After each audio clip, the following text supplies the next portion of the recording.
1 ใน 8อนิเมะนี้จะต้องเป็นอนิเมะที่มาคอลแลบในเดือนธันวาคม 2025 นี้และจะมีสปอยทางการเริ่มเมื่อไร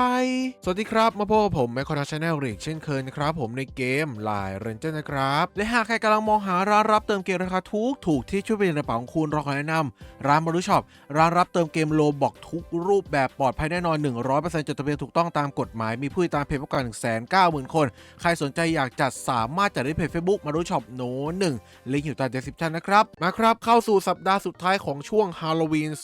2025 นี้กับการมาใหม่ของเจ้ามูนกับปะเนาะและสถานีต่อไปผมจะเป็นโคลาโบเดือนธันวาคมส่งท้ายปียิ่งใหญ่อย่างแน่นอนนั่นเองนะครับผมและคำถามเริ่มแรกก่อนเลยที่ทุกคนน่าจะมีนั่นคือเดือนนี้จบลงเมื่อไหร่และโคลาโบเดือนหน้าจะเริ่มเมื่อไหร่กันนั่นเองนะครับผมสำหรับเจ้ามูนกับปะตัวนี้จะลาจากกันในวันศุกร์ที่ 28 ตอนเวลาตี 4ที่จะถึงนี้นั่นเองเนาะและโคลาโบจะมาอย่างเร็วที่สุดในวันที่ 28เช็คเช่นเดียวกันตอน 10 โมงเช้านั่นเองนะครับหากมีการเลทอะไรเพิ่มเติมก็จะเลื่อนออกไปชั่วโมงถึง2ชั่วโมงเท่านั้นนั่นเองเนาะเพราะว่าตัวเกมก่อนหน้านี้ได้มีการซ่อมบำรุงฐานทัพไปแล้ว1ครั้งนั่นเองเนาะฉะนั้นอาจจะไม่มีเหตุอะไรฉุกเฉินให้เลื่อนเปิดออกไปอีกหลายชั่วโมงนั่นเองนะครับน่าจะตรงเวลานั่นเองเนาะในส่วนของตู้เพิ่มโอกาสกาชาตินั้นจะยังไม่มาเลยทันทีเราต้องรอวันที่30สิ้นเดือนตอนเวลา4ทุ่มนะครับถึงจะมีมาให้เปิดและน่าจะเป็นตู้แยกเช็คเช่นเดิมนั่นเองนะครับเมื่อรู้แบบนี้แล้วเรามาเริ่มวิเคราะห์อนิเมะกันเลยดีกว่าที่มีสิทธิ์มีโอกาสจะมาคอลแลบในเดือนธันวาคมที่จะถึงนี้นั่นเองเนาะ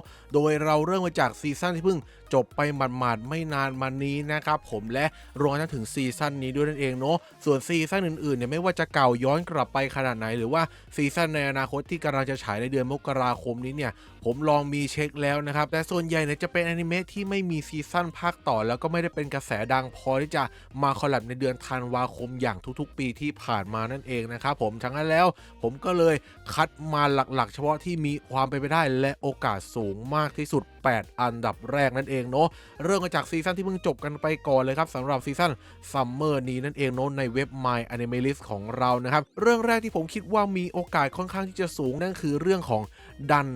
นั่นเองเนาะมีซีซั่น2ฉายจบไปเป็นที่เรียบร้อยแล้วก่อนหน้านี้นะครับผมไหนมาดูกันหน่อยสิว่าเป็นอย่างไรครับสำหรับเรื่องนี้เนาะในซีซั่นที่ผ่านมาครับฉายจบในวันที่19กันยายนสำหรับทางญี่ปุ่นนั่นเองเนาะเจ้าของสำนักพิมพ์ครับก็เช่นเคยครับผมโชกาคุกังและชูเอชะนั่นเองเป็นอนิเมะที่มาจากมังงะนะครับผมแล้วก็เป็นแนวที่แอคชั่นคอมเมดี้แล้วก็เหนือธรรมชาติด้วยนั่นเองนะครับและที่สำคัญเลยคือเป็นแนวโชเน็นที่น่าหยิบจับมาคอลแลบในเกม Line Ranger มากที่สุดนะครับผมและมีฉายอยู่ที่ใน Netflix คันชิโรแอนิพัทและต่างๆมากมาเลยรวมทั้งถึงมิวส์ด้วยนั่นเองโดยดันครับผมจะมีคะแนนที่คนโหวตให้สูงถึง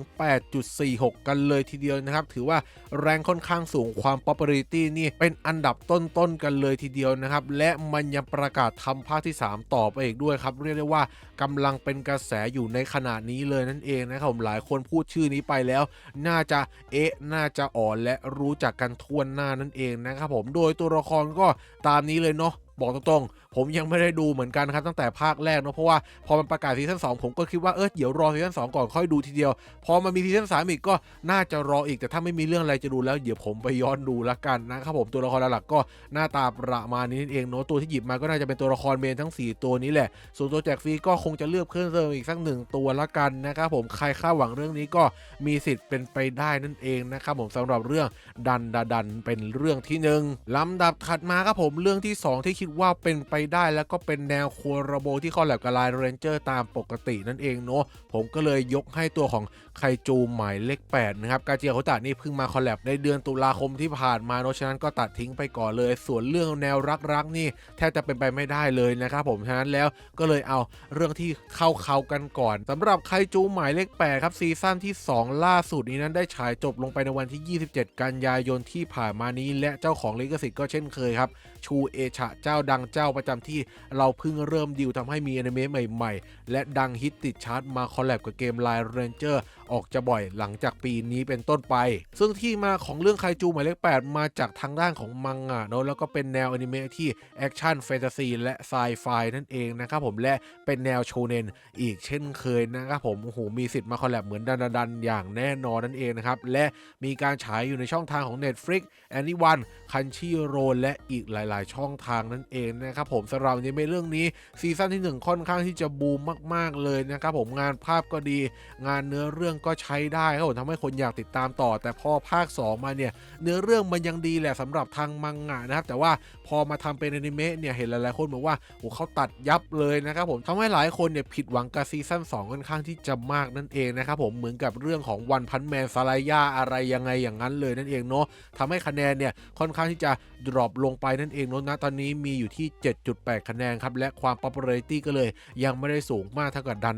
นั่นเองนะครับผมและเรื่องนี้ครับตัวละครก็จะมีหลักๆประมาณนี้นั่นเองเนาะ4ตัวแรกนี่ก็ถ้ามาคอลแลบก็คงจะถูกรับเลือกมานั่นเองนะครับส่วนอีก1ตัวไม่แน่ใจเหมือนกันว่าจะเป็นตัวอะไรโดยสำหรับเรื่องย่อของเรื่องไคจูหมายเลข8เท่าที่ผมจำได้นะครับเป็นเรื่องราวของฮิบิโนะคาฟกาที่เป็นพระเอกของเราโนชายวัยกลางคนวัยทำงาน32ปีครับที่เคยใฝ่ฝันอยากจะเป็นทหารหน่วยปราบปรามไคจูโนสำหรับไคจูกับหลายคนที่ไม่เคยได้ยินมาก่อนนะครับมันก็คล้ายๆกับพวกก็อดซิลล่าสัตว์ประหลาดอะไรพวกนี้นั่นแหละนะครับแต่เขาเนี่ยไม่ผ่านการทดสอบนะผมจึงมาทำงานเกี่ยวกับการเป็นพนักงานเก็บกวาดซากสัตว์ประหลาดหลังจากที่พวกเขาจัดการเรียบร้อยไปแล้วนั่นเองนะครับผมจนกระทั่งวันหนึ่งครับเขาได้พบกับไคจูสัตว์ประหลาดตัวเล็กเนี่ยเข้ามาสิงอยู่ในร่างและหลอมรวมกันกลายเป็นไคจูหมายเลข8ตามชื่อเรื่องที่มีพลังมหาศาลโนแต่มันต่างกับคนอื่นครับผมคนอื่นคือกลายเป็นสัตว์ประหลาดแล้วเนี่ยไม่สามารถควบคุมตัวเองได้แต่อันนี้เขาสามารถควบคุมตัวเองได้อยู่นั่นเองครับและเขาตัดสินใจกลับไปทำตามความฝันอีก1 ครั้งเข้าร่วมหน่วยรบปราบปรามไคจูนั่นเองครับและปิดบังเรื่องนี้ไว้เป็นความลับนั่นเองใช่แล้วไคจูหมายเลข8นี้ก็มีหวังที่จะคอลแลบในเดือนหน้า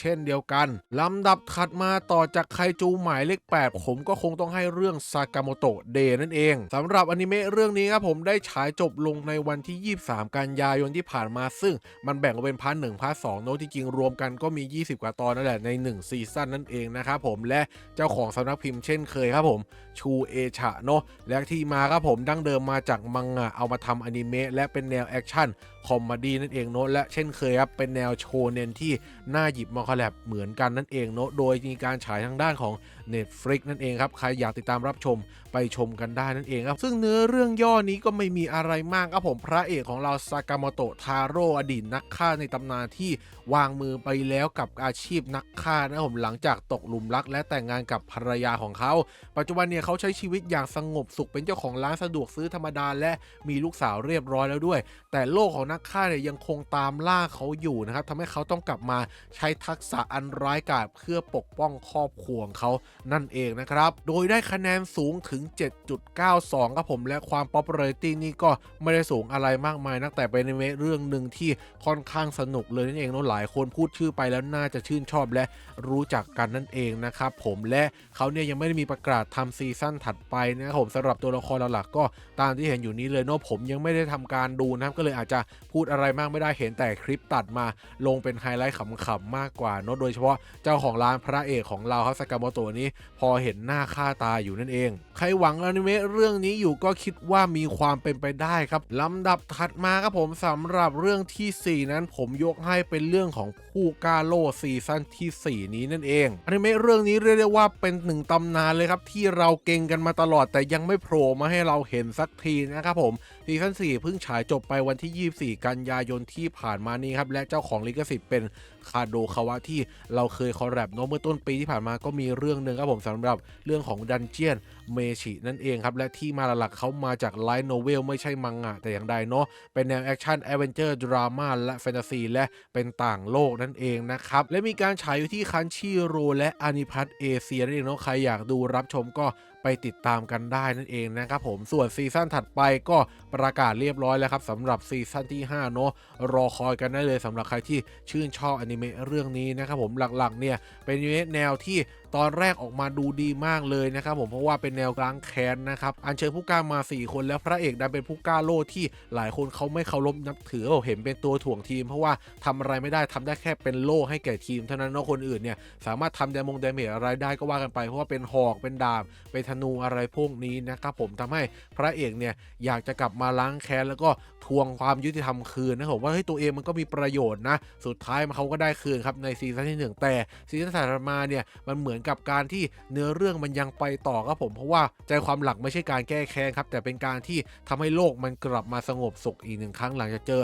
ภัยพิบัติต่างๆนั่นเองนะครับผมทำให้หลายคนเนี่ยอาจจะอินแค่ซีซั่น1แล้วก็เลิกดูกันไปเนาะแต่ซีซั่นถัดมาก็ยังสนุกอยู่นะสำหรับเนื้อเรื่องถัดไปเนาะโดยตัวละครหลักๆหลังๆมานี้นั้นก็เริ่มเยอะขึ้นนะครับผมสามารถหยิบจับมาได้หลายคนเลยแต่ถ้ามีการหยิบมาคอลแลบนี่ก็คงไม่พ้นลัฟทาเลียฟิโลและนาโอฟูมิเป็นตัวละครหลักแน่นอนเนาะส่วนอื่นเพิ่มเติมอีก2ตัวละครนี่ก็เดี๋ยวค่อยว่ากันแล้วกันถ้ามันมาคอลแลบจริงๆนะครับทำให้เรื่องนี้เป็นอีกหนึ่งเรื่องที่เรายังคงลุ้นได้ในรอบนี้เช่นเดียวกันครับผมถ้าไม่มาก็เอาเก็บไว้ลุ้นรอบถัดไปต่อไปละกันเนาะไม่รู้รอบไหนจะมีสิทธิ์ได้มาได้เห็นหรือเปล่านั่นเองนะครับและต่อมาเรื่องที่5ครับผมสำหรับองค์ชาย7ของเราอนิเมะเรื่องนี้มีมาแล้วทั้งหมด2ซีซั่นด้วยกันโนล่าสุดฉายจบไปในวันที่25กันยายนนะครับและเจ้าของลิขสิทธิ์ก็เป็นเจ้าของโคดันฉะเช่นเคยนะครับผมคอลแลบกันประจำจนอนิเมะเขาจะหมดเกลี้ยงคลังแล้วนะครับผมแล้วที่มาเขามาจาก Life Novel นั่นเองเนาะเป็นแนว Adventure Fantasy ครับแล้วก็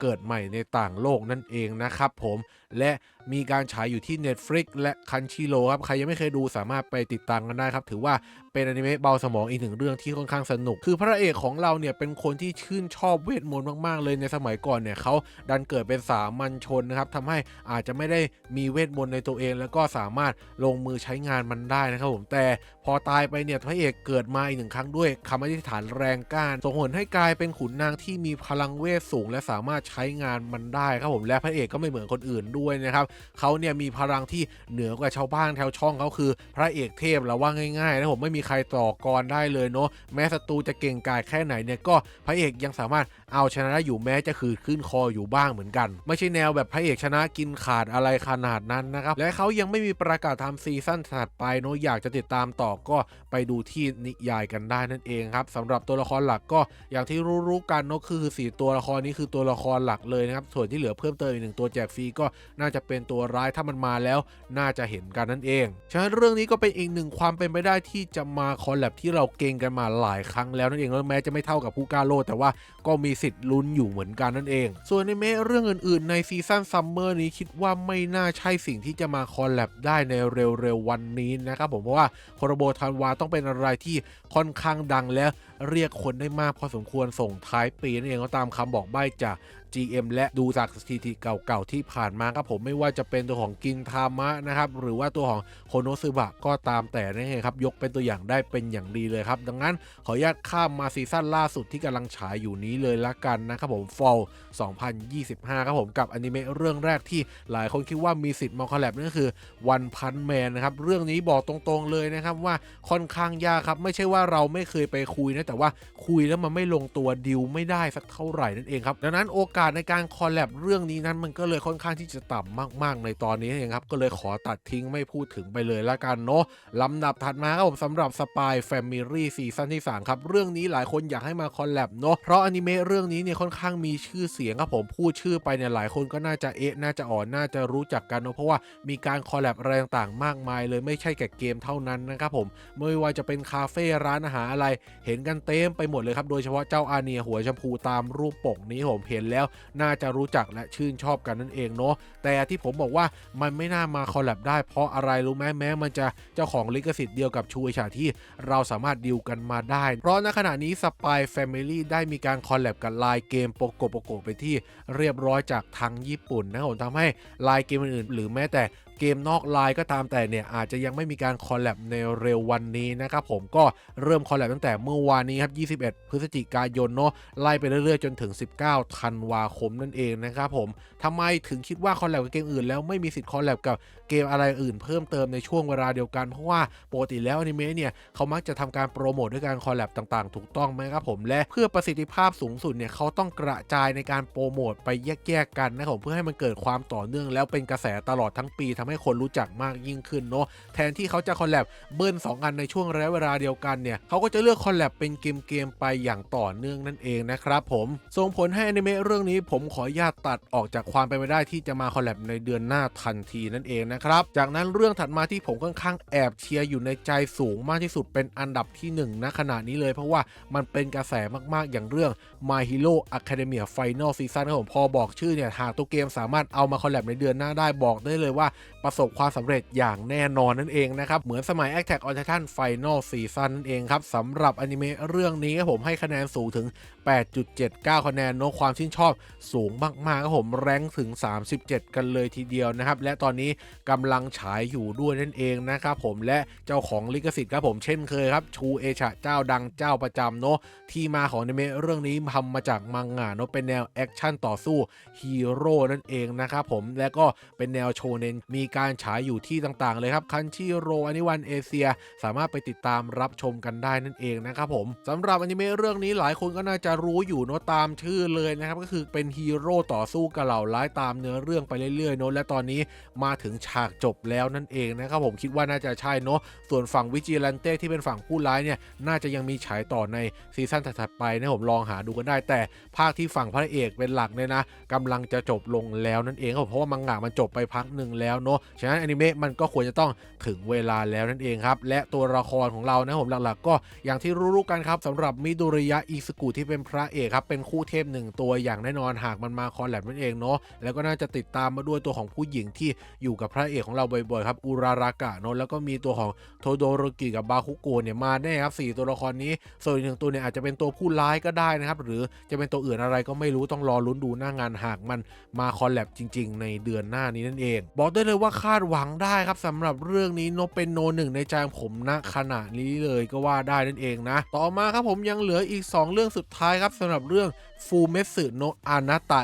ฟังภาษาญี่ปุ่นอาจจะไม่เข้าใจผมแต่ถ้าเป็นภาษาอังกฤษก็คือเรื่องของ To Your Eternity หรือภาษาไทยก็คือแด่เธอผู้เป็นนิรันดร์นั่นเองน่าจะเคยได้ยินกันมาบ้างครับสำหรับสายอนิเมะเนาะใครที่ไม่ใช่แนวอนิเมะนี่อาจจะนะครับไม่รู้ว่าเรื่องอะไรเหมือนกันเนาะก็ลองไปติดตามกันดูครับเพราะว่าได้คะแนนสูงถึง 7.98 คะแนนเลยแรงก็ไม่ใช่เบาๆนะครับผมและกำลังฉายซีซั่นที่3อยู่ณขณะนี้นั่นเองครับผมเจ้าของลิขสิทธิ์น่าจะเป็นสำนักพิมพ์โคดันฉะเจ้าประจำของเรานั่นเองเนาะและที่มาครับทำมาจากมังงะนั่นเองเนาะเป็นแนวแอดเวนเจอร์ดราม่าและเหนือธรรมชาตินั่นเองเนาะและที่สำคัญเลยคือเป็นแนวโชเน็นอีกเช่นเคยผมแต่ละเรื่องที่ผมหยิบมานี่โชเน็นล้วนๆสามารถหยิบมาคอลแลบได้เสมอเลยนั่นเองเนาะและมีฉายในแอนิวันเอเชียนะครับคันชิโร่ด้วยเช่นเดียวกันในเรื่องนี้บอกตรงๆผมไม่เคยดูเหมือนกันว่าเนื้อเรื่องมันเกี่ยวกับอะไรแต่คะแนนสูงแบบนี้ทุกซีซั่นเลยเนาะคิดว่าน่าจะสนุกนะครับตอนแรกผมคิดว่าจะรอดูซีซั่นถัดไปจบก่อนแล้วเดี๋ยวจะมาย้อนดูทีเดียวสุดท้ายไม่จบสักทีครับมีซีซั่นถัดไปเรื่อยๆเลยไม่รู้จบซีซั่นนี้จะมีถัดไปต่ออีกหรือเปล่าครับต้องรอลุ้นดูละกันนั่นเองเนาะตัวละครหลักๆก็ตามที่เห็นอยู่นี้เลยนะครับใครที่ดูเนี่ยน่าจะทราบดีว่าตัวไหนน่าจะถูกหยิบมาคอลแลบนั่นเองนะครับผมแต่เรื่องนี้มันอาจจะไม่ได้ดังในคนหมู่มากสักเท่าไหร่เนาะหลักๆน่าจะเป็นคนที่เป็นสายอนิเมะมากกว่านั่นเองเนาะมันอาจจะสู้พวก My Hero อะไรพวกนี้ไม่ได้นั่นเองครับความไม่ได้ก็เลยอาจจะไม่เทียบเท่าแต่ก็มีโอกาสอยู่นั่นเองและสุดท้ายที่ผมคิดว่ามีโอกาสจะเป็นเรื่องอะไรไปไม่ได้นอกจากลุงเฟลนะครับสกิลสุดพิสดารกับมื้ออาหารต่างโลกนั่นเองนะผมเป็นอนิเมะแนวทำอาหารเป็นหลักเพื่อเรียกน้ำย่อยให้แก่ท่านผู้ชมเนาะแล้วก็มีการประชนไปเป็นเรื่องทางเสริมนั่นเองครับถือว่าค่อนข้างเบาหัวนะครับแล้วก็ดูสบายมากๆถือว่าสนุกพอสมควรเลยเองครับได้คะแนนไปสูงถึง 7.75 คะแนนน้องอาจจะยังไม่ได้สูงอะไรมากมายแต่ว่าอยู่หลักพันนี่ถือว่าเป็นเวทที่ค่อนข้างเป็นอันดับต้นๆอยู่เหมือนกันนั่นเองครับผมและฉายจบในวันที่24 ธันวาที่จะถึงนี้ครับแต่ตอนนี้ยังฉายไม่จบนั่นเองนะครับผมกำลังจะฉายอยู่เนาะโดย ลิขสิทธิ์เนี่ยเริ่มต้นจากการตีพิมพ์ในเว็บไซต์โชเซสึกะนินาโร่นะครับผมอาจจะไม่เคยได้ยินกันแต่ว่าถ้าเป็นอนิเมะเนี่ยเจ้าของลิขสิทธิ์ตอนนี้ที่เขาถืออยู่ก็คือมิวส์นั่นเองนะผมสามารถไปดิวกันมาได้นะครับไม่ต้องกังวลซึ่งสามารถรับชมได้ที่คันชีโรมิวส์และไอฉียี่นะครับผมใครชื่นชอบก็ไปติดตามกันได้นั่นเองครับผมดูฟรีก็มีนะส่วนจะมีภาคถัดไปหรือเปล่านี้ยังไม่รู้เหมือนกันต้องรอมันฉายจบก่อนนั่นเองเนาะหลายคนน่าจะชื่นชอบอยู่เหมือนกันนะครับผมโดยเฉพาะเจ้าซุยนะครับน้องสลามนะครับผมหรือตัวของลุงเฟลนะครับแล้วก็มุโคดะที่เป็นพระเอกเนาะแล้วก็ซีซั่น2มีตัวละครใหม่มาด้วยเป็นมังกรหรือเปล่านี่ผมยังไม่ได้ดูนะครับดูแค่ซีซั่น1ก็เลยอาจจะยังไม่รู้จักแต่เห็นเขาตัดคลิปไฮไลท์กันมาก็เลยเห็นเจ้าตัวมังกรตัวนี้แล้วก็ดันเป็นรูปปกด้วยนั่นเองนะครับผมคิดว่าน่าจะเป็นหนึ่งตัวละครที่สำคัญเหมือนกันหากมาคอนแล้วก็น่าจะถูกหยิบยื่นมาเป็นตัวละครเดนเจอร์ด้วยนะส่วนใครที่มีในใจแต่ไม่ใช่อนิเมะ8เรื่องนี้เนี่ยผมยกตัวอย่างเป็นจูจุตสึไคเซ็นนะครับน่าจะมีคำถามว่าทำไมไม่ใช่จูจุตสึนะครับผมต้องบอกไว้ก่อนเลยว่าณขณะนี้เนี่ยเขาเตรียมดีลไว้เรียบร้อยแล้วนะครับผมสำหรับจูจุตสึแต่ไม่ใช่ไลน์เรนเจอร์นะเป็นฟรีไฟล์นะครับผมมันจะมาปรากฏการคอลแลบอยู่ในเดือนมกราคมที่จะถึงนี้นั่นเองเนาะพร้อมกับการฉายภาคถัดไปนั่นเองนะครับผมหลายคนเนี่ยอาจจะคิดว่าเดือนนี้เนี่ยมันมีการฉาย The Movie นะทำไมไม่หยิบมาคอลแลบเพื่อการโปรโมทนะครับผมอันนั้นเนี่ยต้องบอกได้เลยว่ามันเป็นสำหรับคนไทยนะครับผมสำหรับญี่ปุ่นเนี่ยเขาฉายไปเรียบร้อยแล้วเนาะสามารถลองย้อนนึกกลับไปกันได้ครับสมัยโคโนซึบะที่เขาหยิบมาคอลแลบเพื่อโปรโมท The Movie เหมือนกันเนี่ยแต่ The Movie เขาฉายในเดือนกุมภาพันธ์ครับอันนั้นเป็นการโปรโมทล่วงหน้าค่อนข้างเห็นด้วยแล้วก็ถือว่าสมเหตุสมผลอยู่เองแต่อันนี้เนี่ยไม่ค่อยสมเหตุสมผลเท่าไหร่แต่ถ้าโปรโมทซีซั่นถัดไปเนี่ยเข้าใจกันได้นะครับผมเหมือนกับการคอลแลบกับฟรีไฟล์เองดังนั้นเรื่องจูสึไคเซ็นน่าจะยังไม่ใช่ธันวานี้ครับขอตัดทิ้งเฉกเช่นเดียวกันหรือใครที่มีเรื่องอื่นอยู่ในใจนะครับไม่ว่าจะเป็นเทพในเงาน้องม้าหรือว่าตัวของเฟดเนี่ยนะผมคิดว่ายังไม่ใช่ในเดือนธันวาคมนี้ครับเพราะว่าหลักๆเนี่ยเขามีเกมเป็นของตัวเองเนาะการที่จะไปหยิบมาคอลแลบกับเกมอื่นๆเนี่ยเปอร์เซ็นต์เป็นไปได้อาจจะน้อยหน่อยนะครับผมเพราะว่าเขามีเกมของตัวเองเนาะโปรโมทด้วยตัวเองก็เป็นไปได้ไม่เห็นจะเป็นต้องไปคอลแลบกับเกมอื่นๆเลยนั่นเองนะครับผมถ้ามีเนี่ยส่วนใหญ่จะเป็นพวกสกินอะไรซะมากกว่าแต่เกมเราเนี่ยมันไม่ใช่แค่สกินไงมันต้องมาทั้งตัวนะครับผมก็เลยอาจจะดีลยากๆหน่อยครับผมสำหรับพวกนั้นนั่นเองนะโดยทั้งหมดทั้งมวลนี้ทำให้อนิเมะ8เรื่องนี้ไม่ว่าจะเป็นดันไคจูหมายเลข8ซากาโมโตะเดนนะครับผู้กล้าโลดนะครับผมแล้วก็องค์ชาย7เนาะแล้วก็มีลุงเฟลของเรานะครับแล้วก็แด่เธอผู้เป็นนิรันดร์และปิดท้ายด้วย My Hero Academia ครับ8เรื่องนี้จะเป็นอนิเมะที่มีสิทธิ์มาคอลแลบในเดือนหน้ามากที่สุดครับผมทุกคนคิดว่าเป็นเรื่องอะไรคอมเมนต์บอกกันได้นั่นเองเนาะหรือเป็นเรื่องอื่นก็ได้นะครับเพราะว่าผมอาจจะมีตกหล่นอะไรกันไปบ้างและปิดท้ายด้วยคำถามยอดฮิตผมตัวเกมจะมีสปอยทางการออกมาหรือเปล่านั่นเองเราต้องตอบว่าน่าจะมีครับผมและคำถามถัดไปคือมาเมื่อไหร่ถูกต้องไหมผมอย่างเร็วสุดครับเราน่าจะได้เห็นในวันพรุ่งนี้วันอาทิตย์ตอน 10 โมงเช้าเองอย่างช้าหน่อยหากลิขสิทธิ์แรงนะครับผมก็อาจจะเป็นวันจันทร์ตอน 10 โมงเช้าครับต้องมานั่งรอลุ้นไปพร้อมกันนั่นเองนะครับว่าคำใบ้จะเป็นอะไรเนาะจะใบ้เหมือนเฉลยเลยหรือเปล่าก็ไม่แน่ใจหลังจากนั้นก็จะเป็นนับถอยหลัง3 2และ1นั่นเองเนาะพร้อมกับการมาในวันศุกร์ที่28ที่จะถึงนี้นั่นเองนะครับและก่อนจากลาไปอย่าลืมกดไลค์กด Subscribe กดกระดิ่งแจ้งเตือนเป็นกำลังใจให้ช่องแมคโครนอยกันด้วยนั่นเองเนาะสำหรับวันนี้ก็ประมาณนี้ครับผมลาไปก่อนนะครับสวัสดีครับบ๊ายบาย